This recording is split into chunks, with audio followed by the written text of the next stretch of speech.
The one and only Ann Coulter. How are you, Ann? Deeply depressed, and you?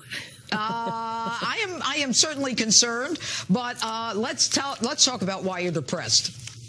Well, listening to your opening statement, I was thinking to myself, oh, I wish I could believe that. I wish I could believe there's still hope.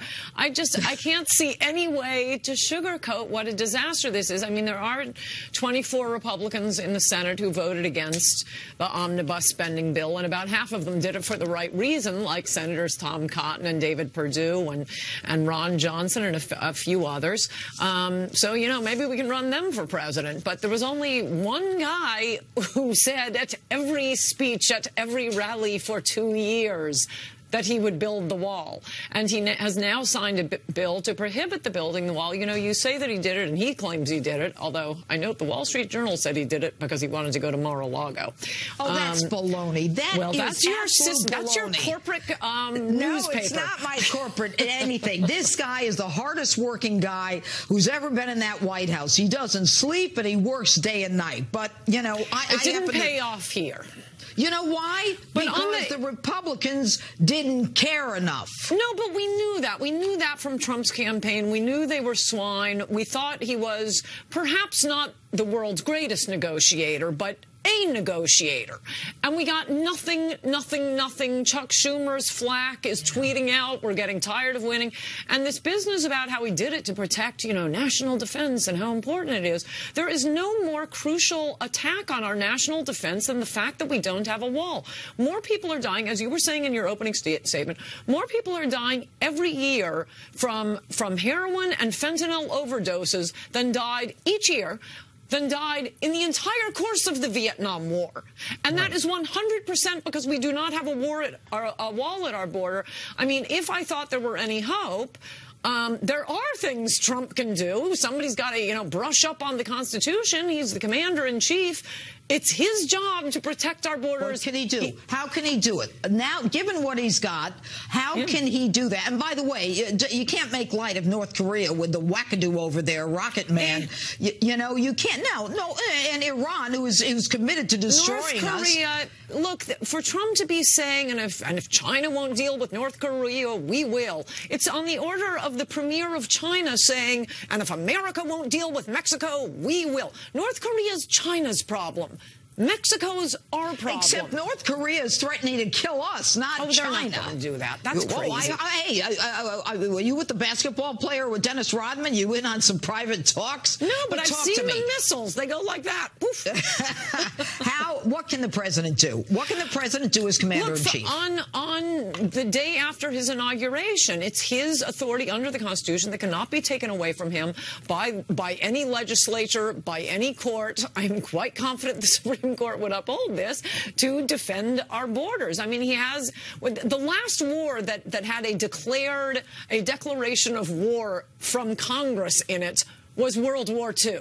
And we engage in a lot of military actions around the world. I think it can be done right on our border as part of the defense. Have the Seabees do it. Okay, so where does he get the money? Where does he get the money to build the wall that you say he can build as national defense? Where does he take the money from?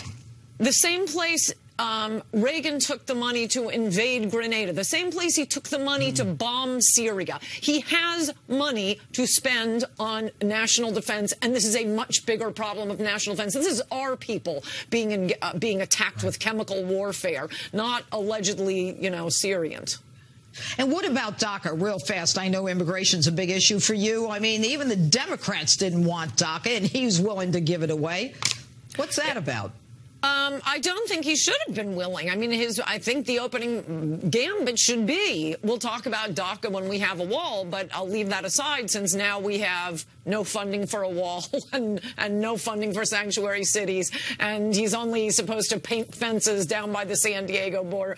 I mean, it's unbelievable. They wouldn't even give him money for new Border Patrol agents.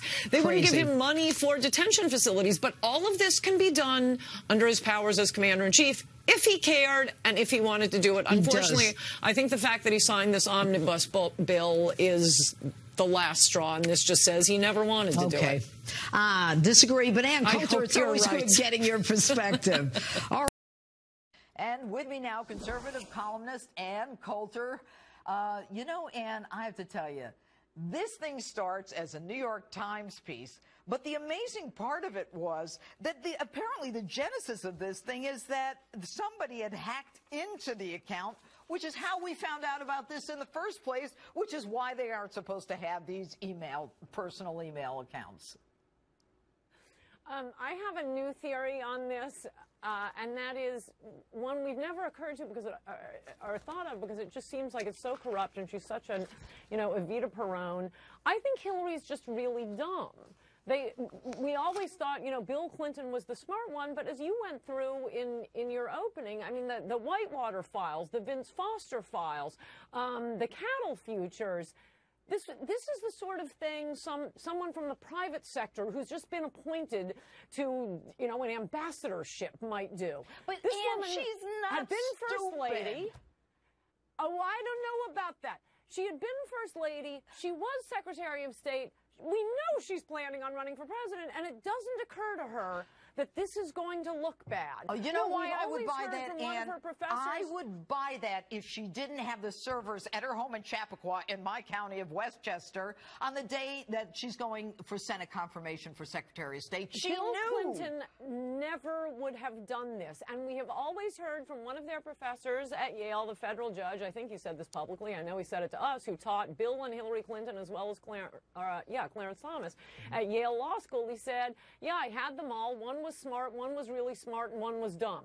I think we know which one the dumb one was now. This is so massively stupid what she did. Let me tell you something. Even if I there's am nothing a to hide, I mean, prosecutor, you can't imagine Bill Clinton doing this. Okay, so let's assume Bill's not going to do it.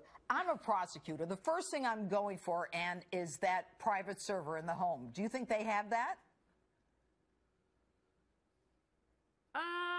It's going to be a long, drawn-out scandal. It seems to be clearly against the law.